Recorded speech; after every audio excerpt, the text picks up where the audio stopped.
Tekken 8 is not an easy game. It's got a ton of characters, each of which has like 100 moves or more, and it seems like every player you face online either finds all the good ones and spams them, or they pull the ones that nobody uses to knowledge check you. On top of this, piloting your own character is difficult on its own. All of this can make the game feel like two people locked in a cage together, flailing until somebody wins. But after countless flails, losses, and calling my opponents unspeakable names before I rage quit, Guy plays like a bro. Oh my god. I finally started to figure it out. Before I played Tekken 8, I never really played fighting games seriously. I did what probably everybody watching this video has done and played Smash with my friends on a casual level, and dabbled a little bit in some other fighting games. I didn't really develop a love for them though until I played Guilty Gear Strive. I had never played a Guilty Gear game before, but one of my friends recommended it, and the art style looked really cool, so I checked it out. What really drew me into that game though was the fact that it is so aggressive, that just moving forward builds your meter. I played Mei in that game, and I loved the power I had with my dolphin spam. And I loved all the high damage combos you could do with her. Later in the game's life cycle, Elfelt came out, and she had a similar game plan with high aggression, but she had super heavy mix-up offense, and it was really fun tricking people with that stuff. Up until this point though, I had never played a Tekken game. All I knew about it was a 3D game, and it was the hardest fighting game of all time. So I never really paid much attention to it. Then one day, this video came up on my YouTube homepage, and it was a Tekken 7 match from 2017. This match was between two of the Tekken legends, JDCR and Knee. This was their match in the Rev Major, where JDCR played Dragunov against Knee's Fang. This match was intense, with both players playing super defensively, trying to throw pokes to open each other up. Then, when someone made a small mistake and got punished with a whole combo, the crowd went absolutely insane. Most of the rounds went down to the last couple seconds, and some of them even timed out. The intensity of the matches just sucked me in. After that match, I looked up tons of more pro matches and was completely invested in the game. Within that week, I bought Tekken 7 and was ready to get my hands dirty with it. So I started playing Tekken 7, and I was terrible. I picked Dragunov simply because I loved how JDCR used his wall running 2 right in people's face. He played with this sort of style that demanded you respect his offense. And I thought that playstyle fit me the best coming from Guilty Gear with its high aggression. I spent probably 10 hours in practice mode before I even touched online. But once I got into the ranked playlist, I got absolutely smoked. There was not a single opponent that I was able to beat. I played the game for another like 15 hours trying to advance my rank and put my hard work into practice, but I was never able to. I felt like every character I faced was completely gimmicky. I was doing all my unsafe strings trying to get a launcher, and I would just lose over and over again. After 25 hours of playtime, I called it quits on Tekken 7. About 2 years went by before the release of Tekken 8, and I was largely uninterested in the game due to my past experience. I thought the game was too defensive for my unga bunga go forward playstyle, but then when I saw what the new stuff they added into Tekken 8 was, I was instantly sucked into the game again. The first thing I loved about the game was the heat mechanic. This encourages people to throw out certain moves to basically power them up for a short duration. You do extra damage, you do chip damage when people block your attacks, you unlock some extra moves, certain strings can now be safe on block if you dash out of them, and there's also a couple other things. There were no more infinite stages in Tekken 8. This means that people can't just run away from your offense, and this turns the game into a battle to keep your back from reaching the wall. And finally, the combos are a lot longer and a lot cooler than they have been in previous games. Now, with all this being said, the game is not suddenly easy. The game is still a ton about knowledge. This alone is probably the biggest barrier to new players. Since the roster of the game is so big, There's a ton to know about every character. However, I think the game is made in a way where you could kind of get around the struggle until a certain point, where you're forced to learn the matchups. A lot of the characters have strings or certain moves that can win the game for you at certain ranks. Paul has these weird delays in his strings that new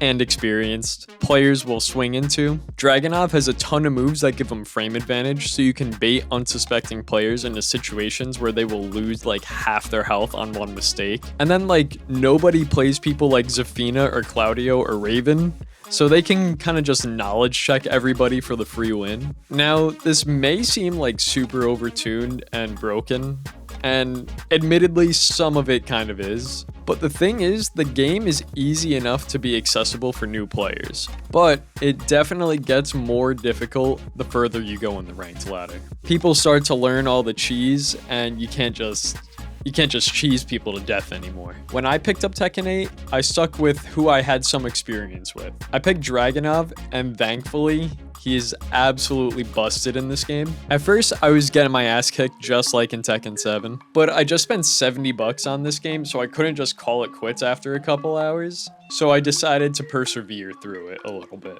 I stumbled onto a FDX video on YouTube one day where he was coaching Masayoshi, and he also plays Dragunov at a similar level to what I was at the time. And FDX shows him how to do a frame trap. I'll get into this later. But just seeing this one trick that I could use with my character gave me the motivation to start looking for other similar tactics into my gameplay. After learning what a frame trap was, it was my new favorite thing to do. For those of you that don't know what a frame trap is, it's when you hit someone with a move where they are forced to block or else they will get hit if they try to press a button after you hit them. In my lower ranked matches, this was my favorite thing to do. All I was doing was back 1+2 into down forward 2, and everybody was getting launched by this. But the people that do know not to swing after getting hit by back 1+2 absolutely decimated me, because that was the only thing that I knew how to do. But now I had a small foundation of what was possible in the game. I started actually looking at the move list and looking at some of the frame data of the moves, so I could use this knowledge to create more situations in my ranked games. I spent a lot of time in practice mode, just experimenting with things, trying some small combos, and I was having a ton of fun with it.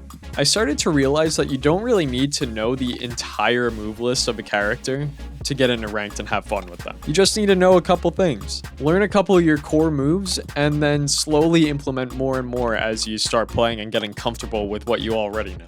At first, I thought reaching blue ranks, or the first one being Fujin, would be my limit, but somehow I made it to the next one. Now, I know some of you are thinking, oh, he's boosted because he's playing Dragunov, but my Brian is getting dirty and it's almost to the same level, so go fuck yourself. But even though I've reached this point, I don't consider myself advanced. I'm barely really an intermediate, honestly. Sure, I'm proud where I'm at, but the real victory is knowing that I can keep going.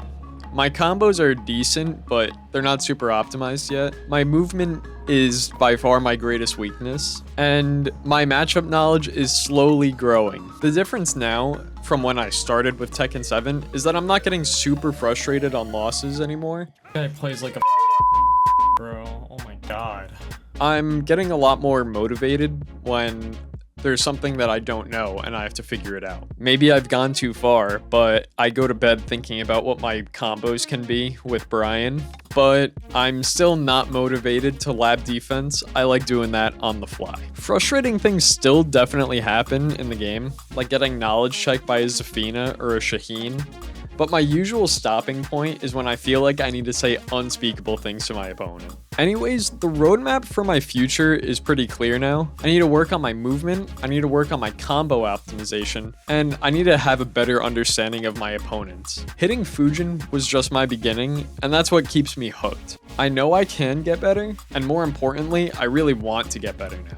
One of the best things about sticking with this game has got to be the community. There are so many people willing to help new players, and there are so many resources to be used to help experienced players improve as well. I've been training with some of my friends and some people online, as well as teaching a few other people the game who have never played before. There is so much community to go around here, and it doesn't stop with the education. The competitive scene at every level is also a great place to be. For most tournaments, you can enter regardless of your skill level, and you can meet and play a ton of new people. I played at my first ever LAN event and came in 17th out of 41.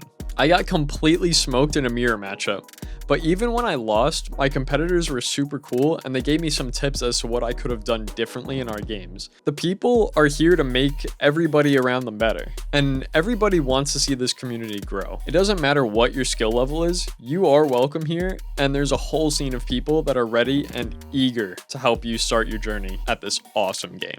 At the end of the day, Tekken 8 is a game about progress. It's not just about reaching a certain rank or mastering a character, it's about constantly learning and improving. Whether you're still figuring out how to string together combos or grinding your way through the ranks, the journey is what makes the game so rewarding. You will get frustrated and you will feel like you've hit a wall, and sometimes you'll wonder, is it even worth it?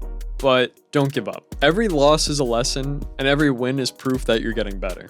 The beauty of Tekken 8 is that there's always room to grow. I'm not the best player out there, really far from it, but the more I play, the more I understand that improvement doesn't happen overnight. It's a process, and as long as you stay hooked on the process, the game stays fun. So if you're ever feeling stuck or frustrated, just remember, there's always another move to learn, another matchup to master, and another way to get better.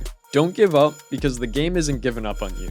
So, what's your Tekken 8 journey been like? Have you been struggling with a certain character? Or have you had your own breakthrough? Let me know in the comments. And if you're feeling like you've hit a wall, don't hesitate to ask for advice. I'm here, and so is the entire Tekken community. If you like this video and you want to see more content like this, make sure to subscribe, and don't forget to leave me a comment on how much you hate Dragunov.